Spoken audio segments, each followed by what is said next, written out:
to the cloud.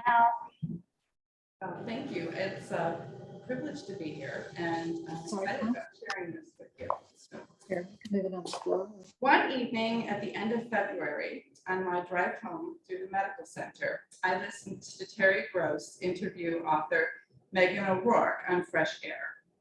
O'Rourke dedicated her book, The Invisible Kingdom, Reimagining Chronic Illness, to all those looking for answers, and more specifically, to those whom thus far our society has failed and continues to fail in the hope that change may come. She wrote the book, however, for patients, family members, medical professionals, and anyone facing the challenge of identifying an elusive medical condition. As I cruised past Greenbrier, I thought of CTK, a healing place. Next, I passed Memorial Hermann's Ironman Sports Medicine Institute, where I go 3 times a week for physical therapy and treatment of psoriatic arthritis. Then I parked my car, went into the house, and ordered this book. From the Fresh Air interviews, I anticipated reading a thoroughly researched personal narrative. I was not disappointed. Meghan O'Rourke is the recipient of a Guggenheim Fellowship and the editor of the Yale Review. Her writing appears in The Atlantic Monthly, The New Yorker, and the New York Times. In addition to her skill as a critic and journalist, she is a poet and teacher. Her memoir, The Long Goodbye, is about the death of her mother from cancer. Meghan O'Rourke contends that every age has its representative signature disease, and that long COVID is ours. It is representative of many distinct illnesses, often characterized by the dysregulation of the immune system and the nervous system. Because these invisible illnesses are hard to diagnose and treat, experiences of those suffering silently have long been stigmatized, making such patients citizens of an invisible kingdom. Hence the title of the book. In chapter 7, Downward Spiral, the author vividly describes her own experience. Well, in my illness, I was moored in an unreachable northern realm, exiled to an invisible kingdom, and it made me angry. I wanted to rejoin the throngs. In dark moments, I continued to wonder if the wrongness was me. Perhaps it was a problem of character that made me feel this way. I didn't believe this to be true, but I had no explanations for my symptoms and little corroboration in my lab work. O'Rourke avers that it was the very ordinariness of her story that made it feel important to share. She reports that according to the American Autoimmune-Related Diseases Association, autoimmune diseases are the leading cause of morbidity in women, and that as many as 50 million Americans live with autoimmune disorders, making it one of the most prevalent categories of disease, ahead of cancer. In her introduction, O'Rourke states 3 main themes of the book. To have a poorly understood disease is 1, to be brought up against every flaw in the US healthcare system. 2, to collide with the structural problems of a late capitalist society that values productivity more than health. And 3, to confront the philosophical problem of conveying an experience that lacks an accepted framework. In the final chapter, she restates these themes in terms of her personal experience, writing, "One of the bitterest aspects of my illness has been this. Not only did I suffer from a disease, but I suffered at the hands of a medical establishment that, for too long, failed to fully credit my testimony. To become chronically ill is not only to have a disease that you have to manage, but to have a new story about yourself. A story that many people refuse to hear because it is deeply unsatisfying, full of fits and starts, anger, resentment, chasms of unruly need. My own illness story has no destination. Rather, it is the sum of all of the ways it taxed and surprised me, all the people it threw me into rough contact with, all the accommodations and limitations it brought with it, the suffering I underwent, the pride I felt at times at having endured and at having persevered until I got a diagnosis, the years spent longing for a child before having a child.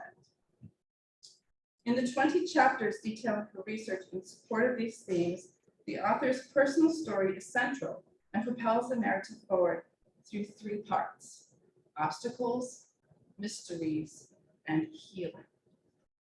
So this is her particular disease. Yeah. What a good question. It's a good question, but the book is, It leads you on this. Well- mystery, okay.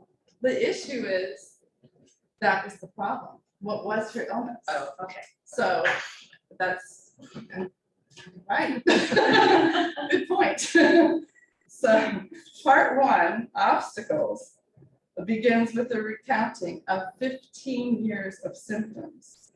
The relief she experienced when she finally received a diagnosis of Hashimoto's thyroiditis Oh. and Say that again. Hashimoto's.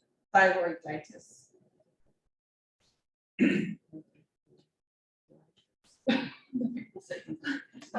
And her growing suspicion that her illness was much more complex as the symptoms intensified.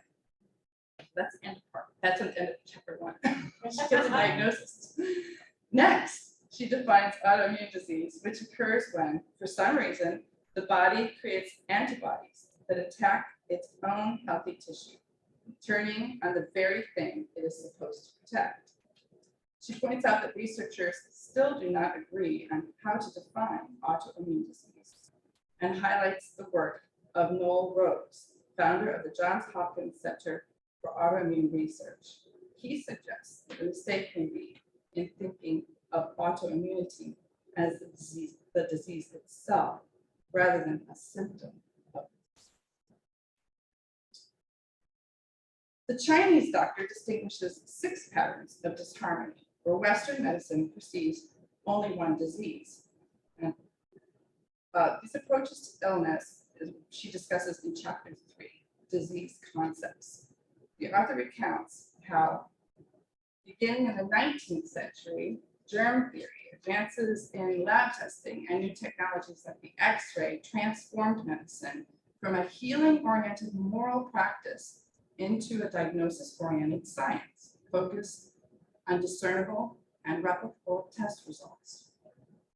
We benefited. We live longer.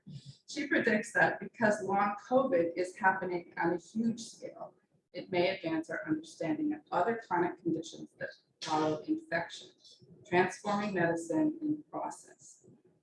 She asserts that because academic medical centers are taking long COVID patients seriously, there is hope that Western medicine may finally reckon openly with similar contested illnesses.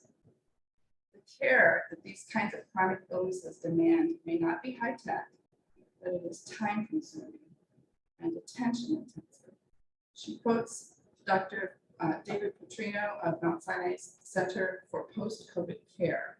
He states, there is listening to your patient, identifying symptoms, finding a way to measure the severity of the symptoms, applying interventions to them, and then seeing if those symptoms resolve. That is the way that medicine should be. On average, it takes 3 years and 4 doctors for a sufferer to be given a diagnosis of an autoimmune disease. And Meghan at work asserts that the problem stems in part from the challenges bureaucracy poses to the doctor-patient relationship. Quote, how can well-intentioned doctors, bogged down with paperwork, working at hyperspeed, listen openly to the woes of chronically ill patients when they themselves are frustrated and burned out, unquote. Her research shows that today the typical medical appointment is 15 minutes long. Rising costs in the 1970s were a catalyst for managed care, our current system, in which insurance companies negotiate with networks of doctors to determine how much care patients get, who we can see, for how long, and at what price. And fee-for-service basis rewards doctors for doing procedures and ordering tests, not for offering the best care possible. O'Rourke states that in addition to medicine's lack of good diagnostic tools for identifying autoimmune disorders, the diseases often present as systematic illnesses, with symptoms occurring in various parts of the body, while our health system is divided into silos, each specialist operating individually, keeping their own records and referring to their own favorite doctors. She believes this model works especially poorly for autoimmunity and other chronic illnesses because no one doctor is in charge of coordinating care. Silos fail to support the whole patient, she states. This hit home after I emailed several questions to my truly wonderful rheumatologist, and I received a 3-word response, quote, "Not my area." Oh my God. He's wonderful, but But. that was not his area. Which led me to my next specialist. When the doctor makes a mistake, then they get sued. Well, yes. And that's Exactly. a big part of our system, right? Right, which he addresses as well. So the author, for the author, getting an appointment with a new specialist involved a wait time of 4 to 6 weeks. My future daughter-in-law, it meant an appointment next spring, while I moved from a wait list time of 6 weeks to like 2 days, thanks to a referral from my doctor. The search for care comes at a great expense and investment of time. The author figured she lost 5 out of 20 work days each month. The National Institute of Allergy and Infectious Diseases put the annual cost of autoimmune diseases at more than $100 billion, a figure believed vastly underestimated by many researchers. When she asked Jack Cochran, the former executive director of the Permanente Federation, what happens to patients who don't have the energy or the means to persevere in connecting their disconnected doctors, he replied, they fall through the cracks and they suffer in their own world alone. In April of 2021, the 21st Century Cures Act went into full effect. I value my chart accounts, but I think her assessment of the system is accurate. It is technologically proficient and emotionally deficient, much better at treating acute problems than chronic ones. The drug manufacturer of my extremely pricey medication addresses this problem by providing me with a nurse advocate who regularly checks in with me, discusses the weather, family news, and creates the impression that there is nothing more important for her to do that day than chat with me. Patient blaming, labeling an individual as non-compliant, or stating that they failed treatment is language clinicians use to retain faith in their own ability to help. Being heard by a doctor isn't just an emotional need, but a physical one. Patients benefit clinically from feeling cared for, and that the effects of empathy are real and they are measurable. She cites a 2002 New England Journal of Medicine study, even found that a placebo treatment worked as well as arthroscopic surgery for patients with arthritis. In 1926, Dr. Francis Peabody instructed Harvard medical students, quote, the secret of the care of the patient is in caring for the patient. Part one ends with O'Rourke finding the doctor who would help her. She writes, when I first met with my current rheumatologist, she talked about the uncertainties posed by my lab work. She suggested I had some kind of immune dysfunction that rheumatologists hadn't yet mapped. I realized I had found the doctor I would stay with. The uncertainties did not lead her to believe I was not ill. They led her to believe science did not yet fully understand the contours of what was making me ill. O'Rourke's generous literary references throughout the book provided me with a sincerely satisfying read.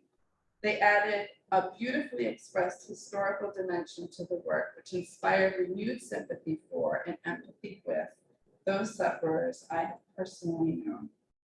For example, she draws on the writing of John Keats to move into the second part of her story, Mysteries, in which she embraces uncertainty in her search for healing.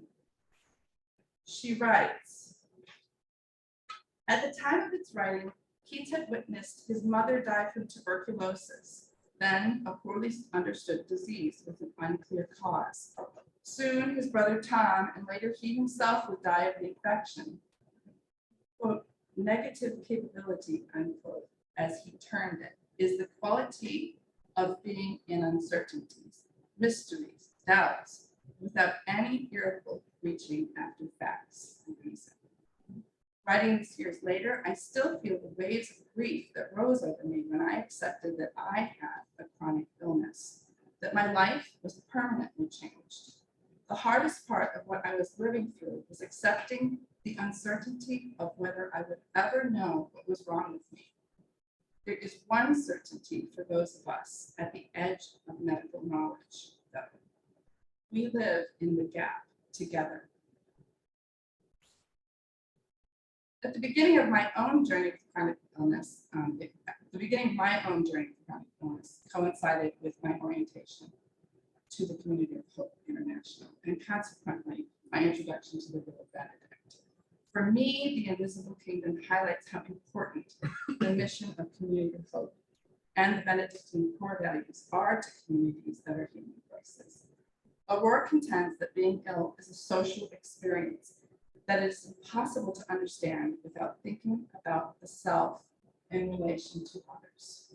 She asserts that Western medical culture insists on the solitariness of illness, that our culture does not recognize itself in our sick members. Yet, our interconnectedness and need of others are the most powerful aspects of our lives.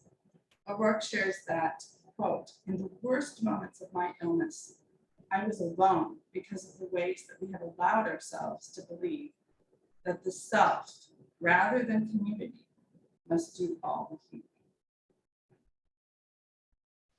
For me, chapter 14, Nader, was intensely emotional writing. She writes, I had not anticipated what should have been my biggest fear of all, that I would lose hope. She captures the despair of suffering, stating, in the dark and bitterly cold days of the winter of 2013, as I weighed contacting a Lyme doctor for a second opinion of the lab results, I believed I was dying. I would attempt to will myself to work for an hour, only to find myself back in bed, asleep. For days on end, the bed was my landscape. It stretched around me like the plains. My mind was occupied with waiting until the pain and discomfort passed. I understood certain aspects of madness better, the nearly rote repetitions that come when meaning has faltered on the inside. Any outing to teach my classes mainly, and days of recovery afterward. The author acknowledges how difficult it is to meet other people, to truly depend on them, both for recognition and for practical financial assistance. A 2016 National Institute of Health survey found that Americans were spending $30.2 billion a year on alternative and complementary medicine. Her husband spoke for many caregivers with this quote. I don't think you know how hard it is to watch and watch and watch and not be able to do anything, not be able to help. It's a very odd position to be in, to care, to see that you are sick, and to be so completely unable Her work arrives at this very dark place in her story while exploring much of what alternative medicine and integrative doctors offer, explaining, quote, while I had great faith in science, medicine had run out of things to offer me. In the view of some of the more alternative practitioners she saw, her disease was brought on at least partly by ambition, that her life, constant work and worry, was a choice. And so she focused on sleeping well, relaxing, and eating whole foods. For her, there was a spiritual aspect to performance of self-care. She writes, I was trying through ritual to heal my broken life, to find continuity again. She researched psychoneuroimmunology, how thoughts and unconscious priming influence immune expression in ways that go far beyond the effects of stress. For her, positive thinking models wanted to deny that illness goes far beyond the mind, resulting in decades of self-help books. She asserts that the emphasis on the psychological nature of chronic illness in a culture that pathologizes the failure to overcome robbed people of grace, while instructing them to suffer the illness with grace. I find myself thinking about this powerful passage often. O'Rourke writes, I was taking new kinds of risks. I wish I could skip this part of the story. I thought, what do I have to lose? In this manner, I put myself in the hands of someone I would not have trusted had I been less vulnerable. Decisions like this are often portrayed as products of the patient's credulousness, the naivete. But the reality is that many of us are people who, faced with no good choice, shrug our way into the hands of those we don't trust in search of help. For about 3 weeks, my energy returned, my brain cleared, but I was left with the sour, dismaying sense that I had allowed a person I didn't trust to do something to me because I was out of options. O'Rourke began deleting her writing files and making sure her financial accounts had beneficiaries. She states, in no way do I think or want to suggest that depression was the root cause of my symptoms or my illness. Rather, in retrospect, it is painfully clear that the invisibility of my illness was one of the most challenging parts of my suffering, wearing my resilience down over time. But one day, she met a friend who had a baby. The author wanted to be a mother, and she was flooded with a hunger for life that she had not experienced in years. Oh, I really want to get better, she thought.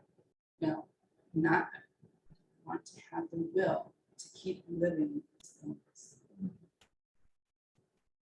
Chapter 15 on Lyme disease was cathartic, informative, and eulogistic for me.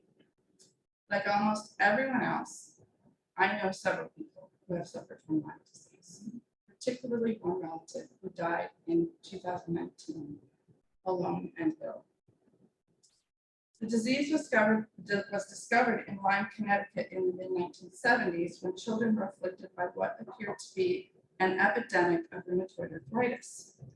Today, the Centers of Disease Control and Prevention estimates that annual incidence has risen to more than 300,000, and the co-infection Babesia, a malaria-like parasite also transmitted by ticks, has been named a significant threat for the national blood supply. Changes in land use and to the climate are contributing to a dramatic rise in Lyme and other tick-borne diseases. But after 40 years in the public health spotlight, there is no reliable test for the disease. It cannot be prevented by a vaccine, although one is in the works for 2025. And it still pits patients against doctors and researchers against one another. Ramsey Osfor, physician and member of the Infectious Diseases Society of America, stated, Being an infectious disease doctor is usually pretty rewarding in the conventional sense. The patient is in the ICU. You grow a bacterium and you see it. Then you give them a magic pill. They get better and walk home. It's very satisfying. But a patient with a constellation of symptoms that doesn't clearly fit a diagnosis is not somebody that they want to deal with. And Autoimmunity, a surgeon, professed, nothing is more threatening to who you think you are than a patient with a problem you cannot solve. I felt the author spoke for my relative when she asks, why would I refuse to try antibiotics, a basic component of modern medicine, a drug I'd taken many times before? For one thing, I had absorbed the notion that unnecessary antibiotic use in my childhood had probably helped contribute to my autoimmune disease. Then, too, I see now I had lost hope. To embark on a new path was almost beyond me. But she does take the antibiotics and details her treatment, the testing for comorbid conditions, and the symptoms she experienced. At one point, a concerned colleague said to her, quote, I know you think you're doing the right thing, but aren't you just making yourself sicker? Post-treatment Lyme disease syndrome is now recognized by the CDC. A 3-antibiotic cocktail created by a team from Johns Hopkins Bloomberg School of Public Health may be a potential solution for patients who suffer from persistent Lyme disease symptoms, despite standard single antibiotic treatment. The author describes her feelings when she successfully completes the treatment for Lyme. In the white space of the margins of this book lies the silence of all that I cannot put into words. Suddenly, I knew the life that I had lost in the years that I doubted my own perceptions. I felt like a person again, even if some of the fatigue and dizziness of the other conditions remained. Those symptoms were manageable compared to the terrifying loss of cognitive function that the Lyme had brought with it. Sorrow rolled in and kept rolling. After 8 months of antibiotic treatment, which she knew weakened, wreaked havoc on the gut by disrupting the balance of its bacteria, she flew to London for a fecal microbiota transplant, the FMT, a procedure she describes in detail in chapter 18, Futurity. Yes, So yes, first diagnosis was a thyroid problem, yes, Hashimoto's thyroiditis. and later on in the progression, they said, oh, maybe it's Lyme disease, or where did Lyme disease come for this on? Yes, in the course of blood tests and trying to put things together, she discovered she had a condition that was based on a virus. She had mononucleosis in her youth, and that virus stays in your system. And so she had developed a chronic illness from that condition. And then the symptoms kept going. And so someone suggested that she just at least look at being treated for Lyme, even though there was no conclusive test. The tests were kind of like indicating maybe, maybe not. And so out of desperation, she did it. Right. That's 8 months of antibiotics. I can't even. Yeah. So was it Hashimoto's and Lyme? Yes. Okay. And and she also was diagnosed with Once you get one, it's easy to get something else. 'Cause you're- she also had the Epstein-Barr virus. Oh. Yeah. So And so the person she didn't trust, and she's following her advice, that's what Lyme disease. no. That was that was something else. She actually had ultraviolet. She had they take the blood out and put ultraviolet in your blood and then pump it back into your system. It's supposed to make healthy. So doing light treatments, it's like intravenous. Yeah. So it was really question. He was also telling her that if she had root canals, it would fix everything. So Anybody that tells you one thing will fix everything is usually lying. yes. So it was a series of. So that person was like a quack. Not for some people, Okay. but she didn't trust him, and I thought that was the, She had short-term improvements, but not, it wasn't. not less. But the Lyme treatment actually. And allowed, Positive difference. yes, and it allowed her to manage the symptoms from the thyroiditis issues that she had. So. It's very complex.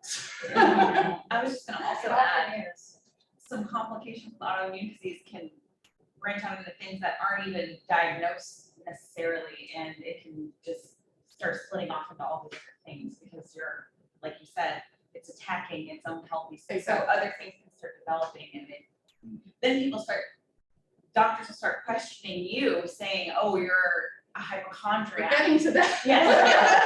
We want it now. Exactly. So after she does this, she did this fecal microbiota transplant because she wanted to get pregnant. And her research gave her the sense that it might help her recover and reach new levels of health. So 8 weeks later, at the age of 39, she got pregnant. And women with postural orthostatic tachycardia syndrome, which is the other POTS, which is the other thing she had. That's when you stand up and pass out. Right. That's when you stand up and pass out. Yes, exactly, POTS. And autoimmune disease can feel much better while pregnant, and she was one of them. Her son was born in the summer of 2016. She actually has 2 kids. Once again, I appreciated her work's inclusion of literary figures in her narrative as she transitioned to part 3 of her story, healing. I could hear our own church bells ringing when she quotes John Donne, who at age 21 in 1623 was almost dying from typhus. She writes, as sickness is the greatest misery, so the greatest misery of sickness is solitude. From the loneliness of his hospital bed, as he listened to funeral and wedding bells ringing around him, he came to his famous insight about the spiritual connectedness of human experience. No man is an island, entire of itself. Every man is a piece of the continent, a part of the main. Any man's death diminishes me because I am involved in mankind, and therefore never send to know for whom the bell tolls. It tolls for thee. And knowing this story puts more weight on that famous quote too. Yeah. It really does. I was just like, I hadn't thought of it that way. I don't think I'll listen to our bells again. So in chapter 18, Silence and Healing, the author reminds the reader of the World Health Organization's definition of health, a state of complete physical, mental, and social well-being, and not merely the absence of disease or infirmity. She asserts that a patient is healed not solely by steroids or antibiotics, but also by nature, thrilling conversation, touch, and empathy. Our work considers the wisdom narrative in the final chapter. She asserts that our cultural stories about illness are almost entirely about overcoming it. But for illnesses that cannot be overcome, the stories are about growing wiser as a result of suffering.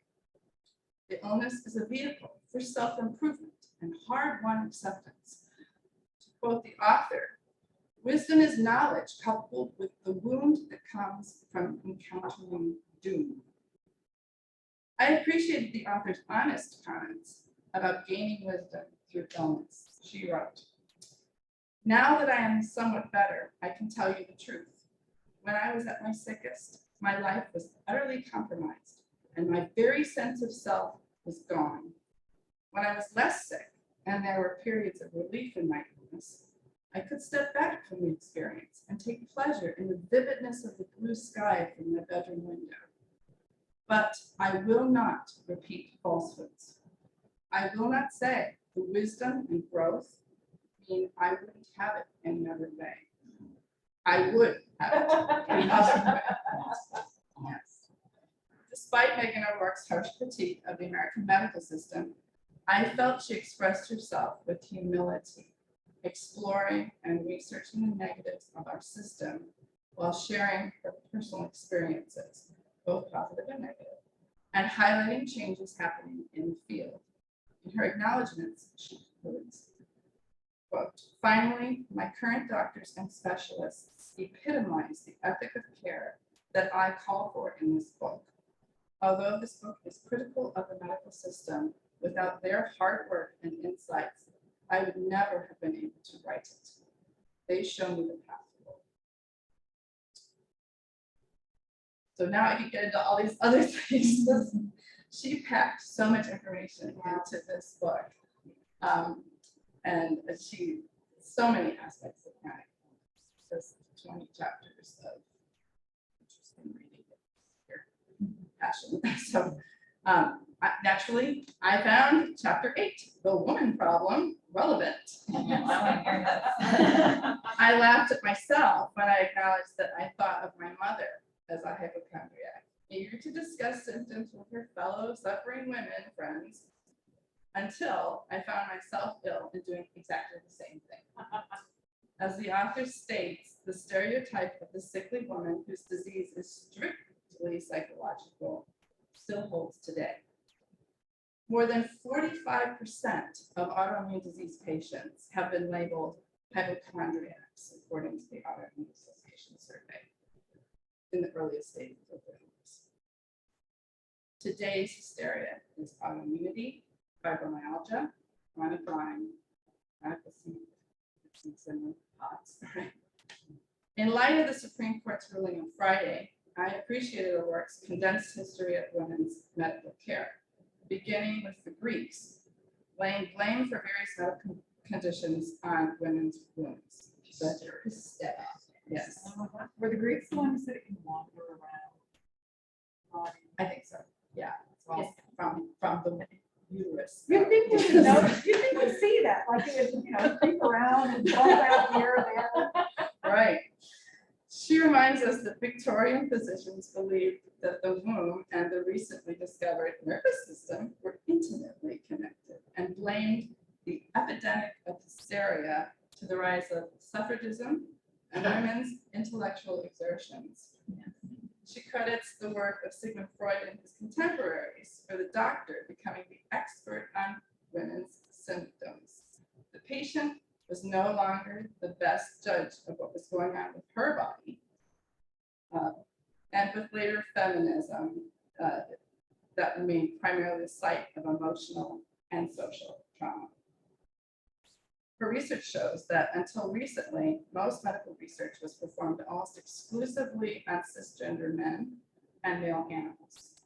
Research has failed to consider differences in male and female biology, including disparities in how people of different sexes respond to pharmaceutical drugs.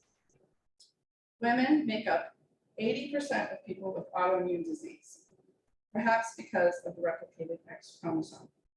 Studies suggest that autoimmune diseases are 1/3 genetic and 2/3 environmental. The development of autoimmune diseases during reproductive years and the decades surrounding menopause indicates that estrogen plays a role in regulating immune system. As a singer, I appreciated learning that long COVID patients at Mount Sinai Hospital who remained sick after treatment were discovered to have dysfunctional breathing. They were breathing shallowly through their mouths and into their upper chest instead of through their noses and deep into the diaphragm, which stimulates the vagus nerve that helps regulate heart rate and the autonomic nervous system. As we all just did. Yes, so I'm breathing all day long. Yes, I'm just waiting for my COVID patients to show up, so I feel like we can go. In Meghan O'Rourke's opinion, it is no coincidence that our nation's response to the coronavirus was to want the elderly and people with underlying conditions to just stay home, so the rest of us could skip wearing masks. She contends that hyper-personalized concern for wellness is the hallmark of 21st century invalidism.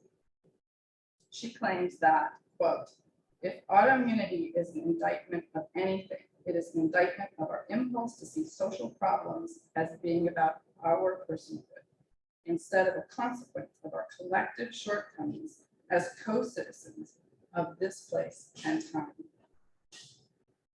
As a member of this congregation, I appreciated her inclusion of social justice issues. The author posits that the United States is in the midst of a crisis, rooted not just in the rising costs, but in the very meaning of ethics of care. She quotes a 2020 editorial in The Lancet that says, "Racism is a public health emergency of global concern. It is the root cause of continued disparities in death and disease between Black and white people in the USA." She asserts, quote, "The US does not treat healthcare as a human right or sick people with dignity." And she asks, how can you achieve grace if you are losing the job on which you and your children rely? Or when you feel you are materially failing those who love you? O'Rourke understands that the human body responds to anticipated and imagined stress as if it is lived stress. Or, in other words, being sick makes you stressed, but being stressed makes you sicker. She reflected on all the ways that America's lack of a social safety net and its history of systemic racism make people sicker, and pointed out that conservatives like to put the focus for health on individual responsibility and, quote, lifestyle, a term they use as a weapon. She states, quote, "The calamity here is not one of personal failure, but of societal failure. The conditions of insecurity that systemic racism not only perpetuates, but actively fosters." And there are a few facts about our handling hazardous chemicals that I found enlightening too. The 2021 study identified 55 chemicals never before found in humans in maternal and fetal serum samples of pregnant women. Breast milk has been shown to contain dry cleaning chemicals, paint thinners, and flame retardants, among others. And lastly, chemicals may have a possible autogenic effect on our bodies, triggering self-attack the way carcinogens trigger cancer. And although I knew that shingles is a reactivation of chickenpox virus, I hadn't considered that many viruses never go away, that they live in our body for years. Reactivating the immune system is unable to contain them because it is busy fighting other infections, or because fewer immune cells are being produced due to aging. So in her case, she had the one state. Yes. Like I have a cousin, she had it, and now, or she had it, but her husband also had it, and he's dealing with a cancer that has been connected to Lyme. So she's dealing with chronic illnesses. So yeah. Or I had a woman. Speak up. My department, and she had psoriatic arthritis, and she grew up in Deer Park, and we always thought that helped trigger what was already in her body, you know, all the chemicals, so. Yeah. Yeah. So I want to say the book gave me a much better understanding of epigenetics as well, and how changes in gene expression during one's lifetime can contribute to autoimmune disease, and it can be passed on.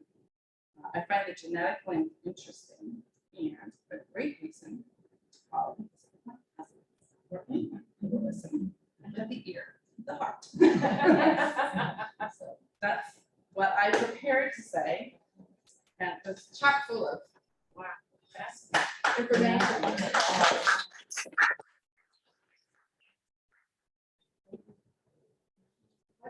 I would be really interested to hear what a doctor would say in response, because I look for independent practitioners who can sit there and talk to me and answer my questions.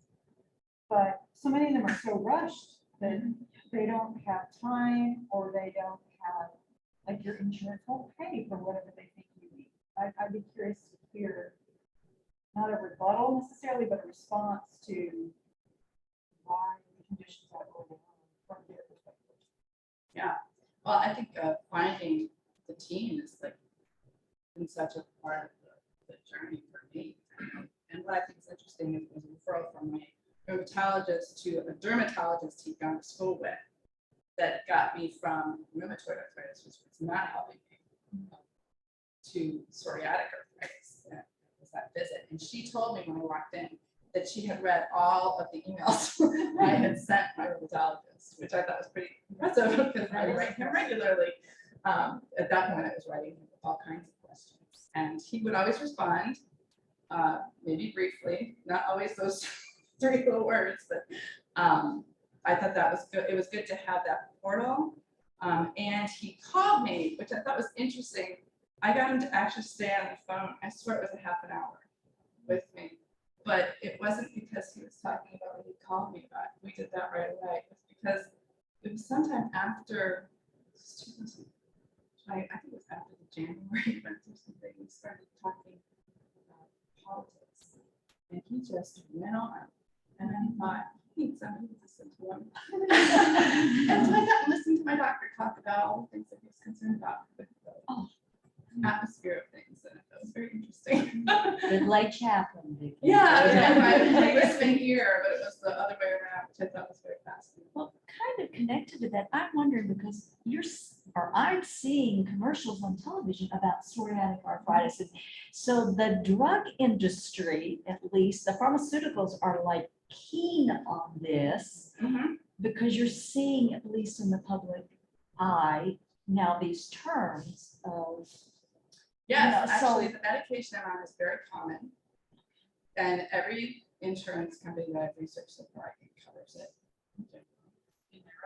Humira. But when I look at, I met my deductible on January 21st. This year. Not something on my bucket list, but it's checked off. Wow. So that's why I go to physical therapy 2 times a week because they haven't cut me off. And the insurance company's paying for it. So I'm like, until they figure out that I'm using it to like train for the marathon, I'm gonna keep showing up, because it makes me feel good to be there. It's really mentally and everything just feels so good to be working out. That's interesting because I went back for physical therapy because of ongoing problems from the traumatic crash with my neck, and my new insurance won't pay for it. Yeah. They Right. all my insurance at the time would, but the new one won't. It's still Blue Cross. But this new version won't. I was cut off at 30 visits the first time I started PT. And then my lovely doctor, rheumatologist, wrote an order that got passed that this year. And so I've just been thankful that he did that and that it's been set that way. Because it's just, I'd rather do physical therapy. Well, I'm But the told medic- that it's very common now that, like, the physical therapy office that I go to just have on a private pay basis for other things. She said this has become much more common, that they just, whatever it is, they don't pay. It's just. Yeah, the fact that it might actually help somebody. When there was the big debate about Obamacare, there was, we don't want the government making decisions. I'm like, well, we've got insurance companies Exactly. making the Yeah. decisions. They're the ones, not the doctors, they're the ones, and it's, give me a break, it's never been our decision. So, Right. Or they will tell you, well, you can go, but I don't have, $400 a week to spend on that. Right. I think the amount that I would have to pay out of pocket. I would go once a month. And the medication, when I looked at what was billing my insurance, it was like for the first 6 months of the year, it was $45,000. That's. It's insane. Right, and so Yeah. then, Not no, negotiated. well, I know, but then it's like, None of they the numbers are negotiate. real. No, exactly, and then the negotiated price comes up, and then my copay comes up, and I'm thinking, this is all just a bunch of, it's like watching people sit down and bid their lunch or something. I almost you know? think it's also to make you feel like your condition is so intense that it is this expensive and it keeps you in fear. So then when you're in fear though, you're not healing all, because, it is all Well, tied together. it made me go look at my investments. I want to make sure that drug company was on my list. They're making money. I know, I'm like, okay, they're on my retirement plan. I'm like, go for it, sure that nurse calls me. So it's like, I'm gonna give you all that money. You can I'm curious how she found somebody willing to do fecal transplant. I mean, that may Oh, be- that's why she had to go to She had to London. go to Yeah. London. Yeah. So it was hugely expensive. She describes it in detail. She says how sick she felt and that she missed, I think, the last treatment. She just couldn't go. And they said many people don't make it past the 5. They're supposed to have like 8 sessions. And she said it was just like weird to be there with people saying, oh, look how lovely your stool is. Yeah. It was just a bizarre experience. But it really did make me feel better. There's so much more emphasis now on that. And she said she's gonna go back for a second one at some point, because she felt of all the treatments that was the most effective, and that's what a lot of people are finding. There are instructions how to do it on the internet. Oh, Yes. Do it yourself. Unfortunately, there And are. yeah, but that's really not a good idea. You want to make sure what you're getting was, I don't know, confidence in that. That's another one, trust would be a big factor. Yeah. Yes, yes. Yeah. She did talk about the importance of the online community, which I thought was interesting. So when I think about my relative, one of the things that gave me peace when I went back and was dealing with the state was the fact that I realized just what a network of people she was friends with, in a sense, that they were people that were definitely in communication. And she had live people too in her life, which I hadn't planned to meet, and I had the good fortune of meeting and talking with them, and that gave me a great deal of comfort, because it's very hard to reach her, and reading the Lyme chapter just really helped me explain why at so many points, despite our best intentions, they weren't well received. Frustration. There's still, people who don't understand, like she couldn't hold a record job, those kinds of things. It's very difficult to watch somebody in that. A friend with type of chronic headaches that's not migraines, and I forget the name of it. It's got this long thing, and she has headaches pretty much every day, and she doesn't want to take too much pain med because she doesn't want to get addicted, and she can't hold a job. I mean, she's miserable, and I wish I could remember. It's a very long name, but and the doctors say there's no cure for this. There's no cure, and we've been trying to go to dinner since last November, and she never feels good. Right. It's just hard. So chronic conditions. I think it's amazing that this went on for all through her 30s, when she started having symptoms in her late teens.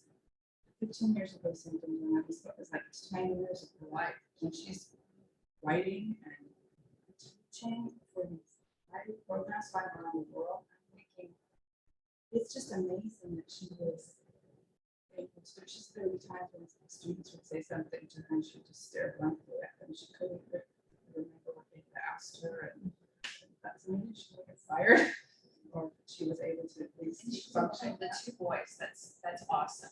Yeah. Awesome. Yeah. It was a great story. It's on my list. Thank you, yes, thank Thank you you so for much. Thank you, yes. Even if I'm big, Even if Yeah, you're well, late. yeah. well, I had to say that. Oh, that's right. Yes. Just seeing you makes me.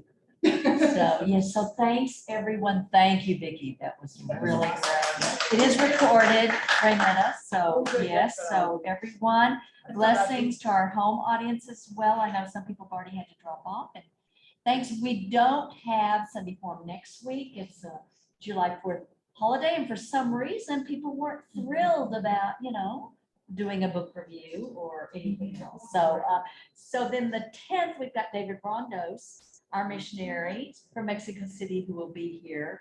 We'll see we may end up moving that upstairs. I'm not sure. We'll see, but we'll see you all hopefully. And then on the 17th, we're wrong. And then on the 17th, and we'll probably definitely move that up to the parish hall. Yeah, so they'll both be sharing, their their experiences with us. So we've got some real treats. And today there's lunch after we will be voting on the strategic plan after worship today. And there's actually going to be tacos as well. So, yeah, blessings, everyone. Have a wonderful week. Thank you all. This has been recorded. Yes, yes. How can you access it? We do it, you can email me, Okay. and then I can send it to you. There is a special, I don't know the technical on that, There's a but we've got link that you click a on, special place where the I know. videos go to live. Get the video and get the book. Yeah. Oh, no, the video's great too. So thanks all. Bye, everyone.